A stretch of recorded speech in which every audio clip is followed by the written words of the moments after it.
Hi guys, welcome again to a new episode of the Business Plus. My name is Rachel Kahugu, and as you can see, tuko site this month mtanitambua. So today we are in the construction site. We are talking about construction.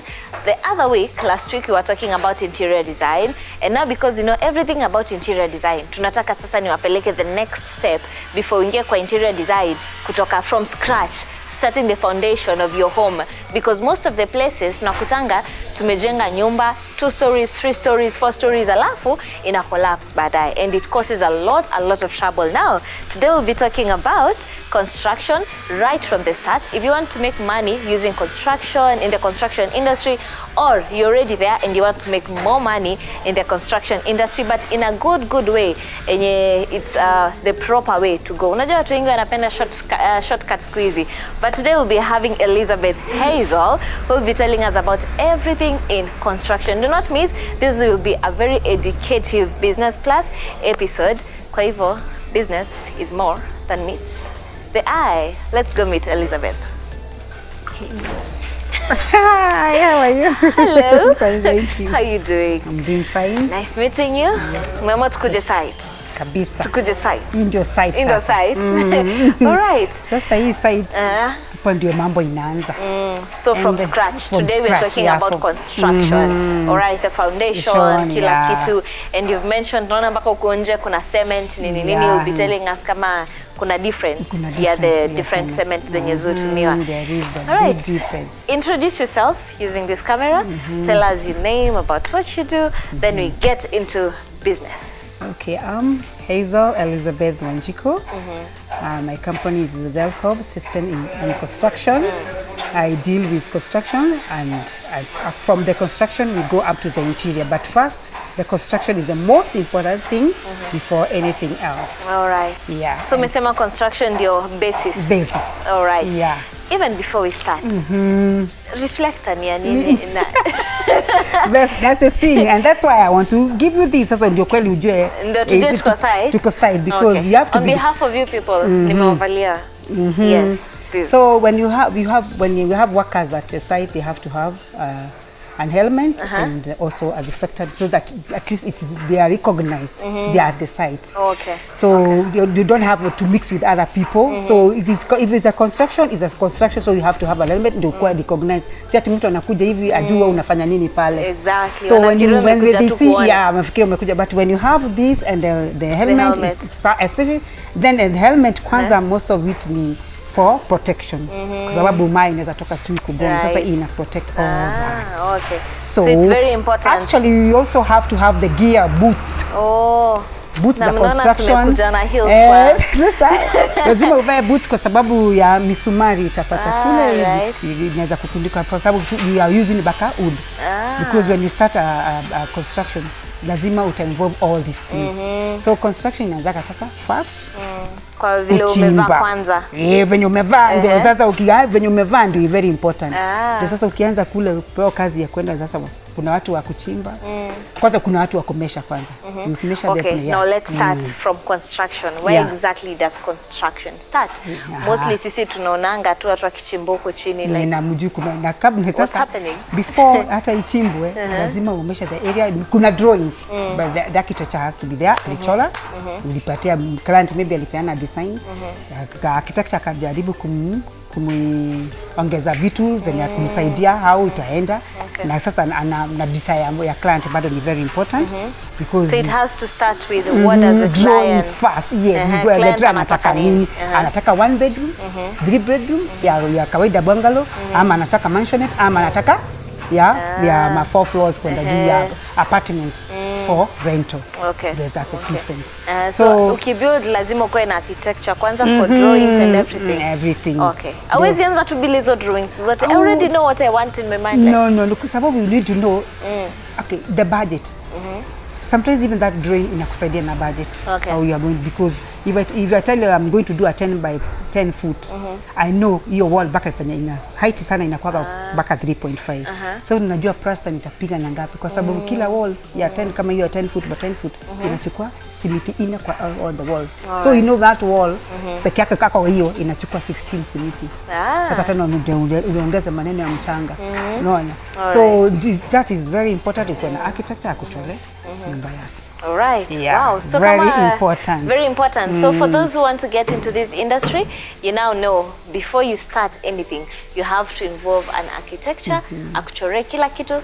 So that's the starting point. The starting point. All right. Now tell us about yuko foundation. Sasa ukitoka hapo, sasa already umekuwa survey ameshapima kwenye unaweka nini unataka kujenga. Hizo vitu lazima zikuwe involved, lazima the county council ijue kwa unajenga, lazima ndio uweke kuwe na approval. Ndio itawekwa isemekana hapo kuna building na come up. Most of the people don't know that. They don't know, imagine. So as you start, lazima ukuwe na architecture, you've said that. Then lazima ukuwe na permit permit ya kujenga. Permit ya kujenga from the county council. Kwa sababu hata kuna kwingine kuna ngona miti, hiyo miti huwezi kata kama government ija approve. All right. Hiyo mti huwezi kata, ukikata hivyo unatupwa ndani. You are fined for cutting that tree. That's why they have to be informed. Hata kama ni kwako. So lazima ukuwe na permit. Ukuwe na permit. Wonderful. So it doesn't come that in. So after that alikuja akaona penye unataka kujenga. Sasa ndio unaenda na architecture, anaona penye unataka kujenga. Sasa wewe unampatia idea yenye unataka, ndio anakuchorea. Okay. Nikuchorea sasa start from there. So after amechora nimepeleka for approval, your drawing lazima ya approval from the county. Kila kitu ndio sasa uanze kujenga. Sasa unaleta mafundi anachora kwenye unataka kujenga. So the actual drawing ya the land. Yeah, sasa lazima uchore. You see them using the choka. Wanamwaga hivi sasa kwenye mtaro itakaa kila section yake. But again, in business you have to reduce the cost. So how important is it? Can I just look at that stage? Because it's going to cost me more money. No, I would not advise that you look at that so stage. So what's the importance because of... okay, like if the house is maybe a 5 floor, you need to know the depth. Na kwanza inachimbago yote. Kama that place, and you know most of the ground iko na maji chini. Right. So you have to chimba kabisa baka ufikie ile mchanga ile ita hold. Unajua hii mchanga ingine mchanga kama hapa ya river yezi hold, lazima uitoe yote. Baka ufikie mawe chini. So yote the whole land. Lazima unachimba yote unatoa. That's what you see at the excavator there. Inatoa yote kabisa, sasa ndio mnaanza fresh. All right. Yeah. So that's the importance ya kuchora. Chini kabisa sasa ndio wanachora sasa kwenye kutakuwa bedroom, kutakuwa rooms, toilet. Okay. Like that. Okay. Sasa unaanza. So watu wenyewe mnaruka hiyo stage and also the contractors wenye mnatakanga kufanya vitu speedy ati mnaruka sections the shortcuts. It's very important kujua because hiyo ndio inafanya most of the houses collapse. After a short time unakuta houses zime collapse alafu even people die. Yeah, foundation it was not done the way it was supposed to be done. All right. Especially sasa the ground it has water. So make sure umefika chini, umefika kwa ile mchanga inaweza hold. All right. And talking about water, mali tumesimama umeniambia hapa ni tank. Yeah, ni tank. Sindio? What's the importance of having a tank chini? A tank chini because it hold a capacity kubwa. Si kama tank. Yeah, true. Yeah, right. Hapa chini inaweza hold baka hata 100,000, 200,000 liters of water, which can serve now this whole building vizuri bila wasiwasi. But now that's hiyo maji napigwa inaenda kwa matanks juu zile ziko juu, sasa ndio dina distribute to other places, the toilet, the bathroom and the kitchen. Okay. Yeah. So as you build your house, it's very important kujua tank ya chini it's better. It is better. It's better and ina conserve a lot of water, especially during this period of time. Yeah. Sindio? Now tumetoka kwa foundation. What's the next? So the next ni sasa ile kama anajenga tunajenga nyumba kubwa kama hii 5 floors, ile chuma utatumia. That is very important and sometimes people wanatumia chuma yenye si ya kuhold such a building. So no. So what's the difference? Hizi chuma ni zinakuwa nono. Kama sasa D20 ni nono sana. Ina hold sasa ndio inatengeneza kama pillars. Ndio iweze kuhold hii nyumba. So when you use that, na bado kutakuwa na hizo zingine zitawekwa katikati ndio wanatenga concrete. Sasa zile zinekangwa concrete ndani. Sasa pila utumii mawe. Okay. Inajengewa concrete. It's all concrete. Yeah, it's a concrete. Yote. Sasa inamwagwa mwingine kuchanganyisha na ndio unakuta lazima tena uwe na ile ya nini ya kumix hiyo mawe, kokoto na mchanga na simiti. Sasa wanabeba wakimwaga ndio utengeneza sasa hii concrete. The actual pillar. Yeah. All right. Sasa ndio ishikilie nyumba. Ishikilie nyumba vizuri. Kabisa. We've seen we'll be walking up tutaona how the building is coming up. Yeah. And we've already seen how you're good at what you do. But now I have a question. Watu wengi sana wanataka kuingia into this industry and know what Kenya wanafanya and make money out of it. Yes. Do I have to study in the class? Okay. To get into this industry. Okay, sometimes it's very important kama uwe si mtu wa kushika. Najua there are people who are natural born, they capture things fast. They are creative. Yeah. So such people hata sangine hata ni waje ya kusoma. Lakini kuna mwingine ndio aweze ku-understand concept ya kila kitu lazima aingie shule. Sasa wewe unajua na sisi practical make you perfect. Karatasi zingine hizi zitakufanya utaelewa what is needed. Sasa ukienda practical unajua chuma hata ukinunua ni nini na require simiti ni type gani natakana itengeneza hiyo concrete because they are all different types of cement that do the work. So they are not the same. Ile yenye inaweka tile, ile inaweka concrete na jenga concrete. Oh. So they're totally different. And how did you learn all these? I learned knowledge. I used to go for many sites, and then especially when I started the bigger site in Isiolo Stadium, because I'm the one who started Isiolo Stadium. That's where I learned about all these things. All right. Because I was now with a contractor and engineer. Okay. So I learned from there. All right. Yeah. So if you want to get into such an industry, it's very important, as you said, ukwe under someone, under contractor. Under contractor. You start from somewhere. So this is a very good industry to venture in. You've seen, lazima ufanye kazi and get dirty kidogo to make clean money, but it's a good place you can venture as long as you have the passion for it. If you don't have the passion. Before we got on air, uliniambia kama haupendi what you're doing, don't start it because of money. Yeah, because of money. Don't put money first. And let me tell you, it has good money. It really has good money, but don't put money first. But you don't that put money will first. come when you do the right job. Right. Because wanki wamefanya kazi, ukienda wakikuja kusurvey because it has to be surveyed. Anafukuzwa kwa sababu ameka low standard things. All right. Yeah. Wow, sawa sawa. In fact, when you do as the counties, the government has to come and survey. What have you put there? Kama uleka, najua quotation ulifanya tender, si ndio? The tender when you ulipewa, you said specific things that you are going to put. But akikuja kuangalia, wow. Unakosaka kulipwa, unapotea hivyo. Unakuta mtu alikuwa anajenga, alikuwa na pesa, because sasa hakulipwa. You have to do a good job. So you'll be telling us about, I've built a house, sindio? But now, nikianza, I didn't have the knowledge. I'm supposed to get a contractor, get a surveyor. So nilifanya tu mambo yangu. Getting somewhere, nika realize hii nyumba imeanza kuwa na crack. I've not done something right. So do I have to nitoe the whole house and start afresh? What am I going to do about it? But before we get there, I want to tell you about our sponsors today in the Nakuru box. Then you'll be getting into the business tip. Then we will be coming back to get more and more of this. Kwa hivyo mbali, because business is more than meets the eye. Na hatutoki site mpaka tumalize hii kazi. Hi guys, we introduce to you once again our sponsors of today, and they are the Nakuru box. They are located in Nakuru at D&D House, and it's an amazing program that they are bringing to you, the incubation and acceleration of your business. So if you are an upcoming business, kama unataka tu kuanza biashara, they got you, because they'll help you from the incubation stage, they'll help you from the ideation to the mid stage of your business to now you become a mega business. So you'll come, tell them the business idea that you have. They'll help you through coaching, through training, and they'll make sure that they walk the journey with you and make sure that you won't have troubles in this business that you want to start. And also for the acceleration, they help you come with the business that you have. What are the challenges that you're facing?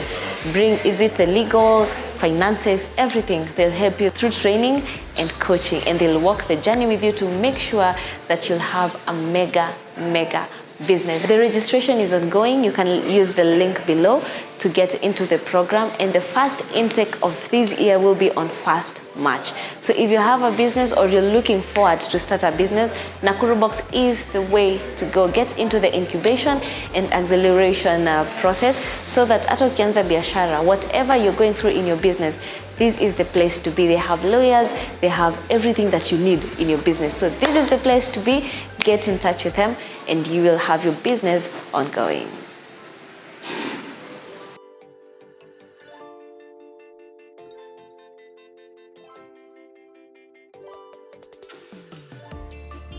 Hi, I'm Hazel Elizabeth Wanjiko.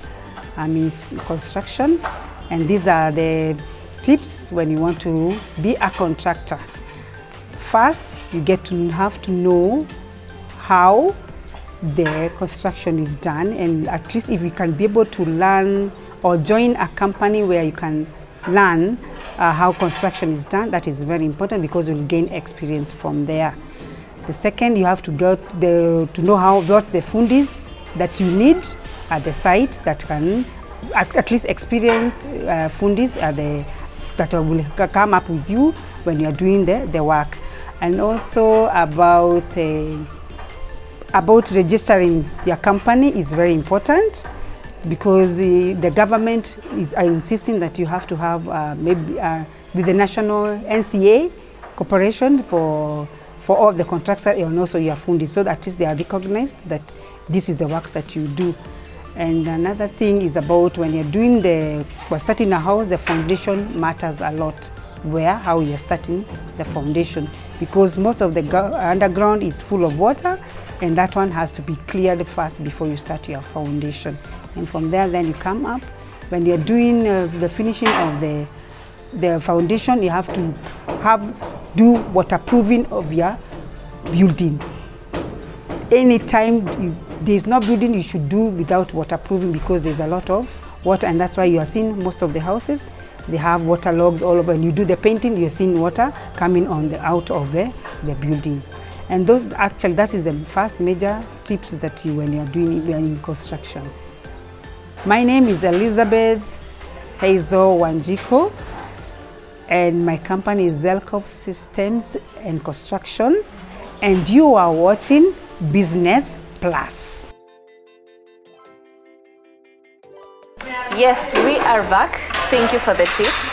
So for the contractors, kama unataka kuingia into this business now, you know what to do. It's not hard as long as you have passion and you know this is what you want to do. Na tulisema hata in the other episode, isi kazi ya men. Most of the people think it's only men who do this work. Yeah. But now as you can see, sisi pia kama ladies tuko ndani ya kazi. So we were talking about nyumba. Yeah. I've started, I've done my foundation. Yeah, along the way, I realized I didn't do there's something I missed, right? Na nimeona crack. Will I take the whole house down? What take the whole house down?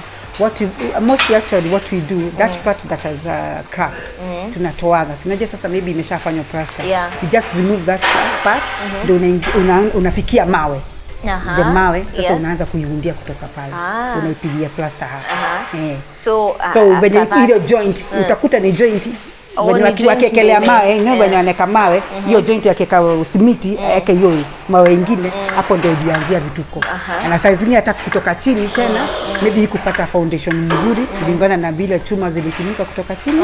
Kutoka chini ni very important. So what if the problem is the foundation?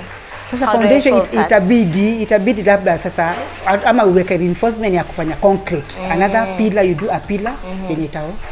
So I can just do a pillar to make the house stronger. All right. Yeah, to hold the house. To hold the house. I remember View Park many years ago, it had a problem. Now what they did, waliweka pillars that will hold that building. Kwa sababu ilikuwa inapata crack. They could not have brought it down. Yes, because now it's a big one. It's a big one. It's a loss. Yeah, so they did several pillars. Business, you don't want to bring in losses. True. So now we want to talk to the contractors. You who wants to start such a business, or you're in such a business and now you want to make it bigger and better and bring more income. Sindio? What do I need to become a contractor? Okay, you need to, okay, most of them they go to school, but there's others who even they have never gone to school, they start like fundis, then and at the end of the day they become contractors. So you grow, because so they grow, maybe they have been employed in big sites, so they go learning and learning. That's when you already find people are becoming contractors at a certificate. But still the county says that everybody has to have to be approved, you have to have a certificate. You can do this. There's a card they give out that shows what you do. I've forgotten the name, but there's a card that they give you that you already, to show that you're already in construction. What you're doing is legal. It's legal because you've already registered your company. So they have to come and see your site, how you've done it. So there's approval. All right. So as a contractor, you have to have a company, right? You have to have a company. Okay. Yeah. Wow. So how do you get to do your quotations, and how do you get to be paid? Yeah. All right. So at least for recognition. For recognition. All right. And what does it take for me to start up a company as a contractor? It can take even like 7 years. It's not a joke because you have to learn the details kabisa. You can't say that after 3 years you have known everything. So it's a process of learning. Yeah, it is a process of learning. All right. Yeah. Wow. So now we've learned nimekuwa contractor, and probably I don't have a lot of people who know what I'm doing. So tunafanya na wewe because now wewe ndo you're showing us the way and what to do, right? How do I get clients? How do I get people to know that this is what I do and my work is perfect? When you get a job, first of all, you can start by wherever you go to a site. You tell them you can do a sample. Okay. Like maybe you can do a sample room for them. They give you how to do that sample room, so they see how you do it. And now even if you are given, they'll have to bring somebody to test if it has gotten the right thing that has been done on that. So you're doing a sample na an actual house, nyumba ya mtu? Tunaweza fanya a room. A room. I'm talking about a room. At a choo. You can start with a toilet. Okay. Yeah. So you start from something small. You can do something small. Mtu akuja approve. So nowadays we are building toilets. They look like houses. If you go to churches, the toilets are called what? They are big. Ablutions. They are so big. Yes. So you can start with that. Unaanza na ablutions, pole pole, then you grow. You grow. Wonderful. And as you were talking before we got here, you mentioned something about being passionate about what you do. How important is that? As long as what I'm doing, I'm feeling it makes money and I'm good at what I do. What's the point of being passionate about? Construction is very tricky. You might give out on that, so you have to have that passion of wanting to do that work. Love it because there are so many challenges there, and the challenges come even from the client and the fundis that you are dealing with. And if you cannot withstand the pressure of that, you might give up on the work. You are thinking the way you are going to make money, but when you get there, it is not that easy. That money does not come easy. Because a fundi might do something, a mess, you break it again, you start afresh. You have gone backwards. There are losses in construction, a lot of losses. Because hata client anaweza kuja tu asema, this is not good. Bring it down, you're starting again. And how do I get rid of all these losses? So you have to have even agreements. Agreements are also very important. You can agree in the client, this is what, if the client says that this is what he wants or she wants, then you do that. An agreement, unamwambia, this is what you say, this is what you say, and that's what I've done. So written agreements and decide. If you don't have that agreement, that's another issue. Okay. It'll lose like a joke. Okay. Yeah. And how do you get your fundis just to make sure that you have people who know what they're doing, badala kufanya kazi ukitoanga? First you tell them, you give them a sample. Na fundi akikuja, if you see a fundi come in ajabeba tape, huo sio fundi. Mkulima anaenda na jembe yake. Na jembe. Bas. If you don't have that, you don't have a tape, hata helmet, you don't have the gears, you even hata shoes. Just know that fundi hapo kuna shida. Kuna shida. All right. So mtu mwenye anajua anakuja hata kwanza kuambia ninunulie. And that is what I want to encourage mafundis. If they really mess up when you go without anything, unaanza kuambia wewe ni fundi. Mimi ni kampuni napeana services. Sasa services zako si baba lazima ubebe vitu zako. Utapeana services aje? Bila jembe. All right.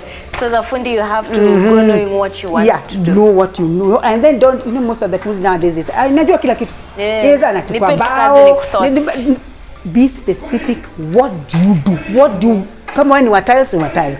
Kama wewe ni wa plaster ni wa plaster. Kama wewe ni wa kuweka mawe ni wa mawe. No, hiyo ndio kitu kingine yenye watu hawajui. As I'm building, how many people do you work with? Uko na mafundi wangapi? Plaster. Kuna wa plaster, kuna wa kuweka mawe, kuna ule mwenye atachimba, huo tena ni different. Ule mwenye atachimba foundation pale ni different. Mwenye anatengeneza sasa tu duaze, huo ni different. Hata hapo mwenye anakuja hata kuweka foundation zingine ni because sasa imefika foundation sasa flat. Yeah. Remember you have to use waterproofing. Most of the people wamejenga nyumba bila waterproofing. That's why unaona nyumba inakaa unyefu. Hiyo white things zenye zinatokelezanga. Hii mawe inavuta maji kutoka chini. All the grounds they have water down. Yeah. So usidanganywe ati ameweka karatasi. Karatasi doesn't work anymore. So what happens? You use waterproofing. And it's something very essential and very cheap. I don't know why people don't use it. So the small things. Those small things matter a lot. They matter. Hizo ndio vitu zinafanya houses are collapsing in a very short while. Umemiss vitu kidogo, mixer ya kitu ukosa kumix vizuri. And then the formula of mixing the cement and the sand and the cocotta is very, very important. So you as a contractor, do you have to be there when your fundis are doing all this? Unaweza peana tu kazi alafu gone. I prefer being there starting from the beginning. And then that's why we come also with a foreman. A foreman ataya bado anajua kama tu contractor tu vitu zingine maybe hajafikia contractor. Unamwachia sasa anasimamia. Ndio anajua ile chuma inaingia pale. Unaona? Anajua ile simiti itaenda pale. Mchanga itaenda ngapi sasa anakuwa pale. So it's better you get expensive things but have a long lasting and a good house. Yes. All right. A farmhouse that won't disappoint us. Wow, all right. So for the people who want to get into this industry, there are many ways that you can make money. And this is one of the ways, a very good way of making money. As long as you have the passion and you know what you want to do. Unaweza enda shule, unaweza learn from other people. Again, it's very important to start small. Start from anzia na kufanyia contractor kazi. That's how you get to know what you're supposed to be doing. But business is more than meat. You already have the tips zenye unatakana kutumia. And again, kama unataka kujenga nyumba, now you know the steps to take. Don't just use shortcuts. Alafu unapata nyumba yako inaanguka after a short while. Ama you have cracks in the house. You know, you have to get a good house, something that you love. All right? Business is more than meets the eye. Thank you so much for being with us in this episode. Now I know you know what to do when you want to get into the construction industry. My name is Rachel Kahugu. We'll be meeting in the next episode. Remember, we have a repeat of the same on Friday, 7:30 p.m. Do not miss it next week. Also, we are going to be having an amazing episode about landscaping. So don't miss. Bye-bye.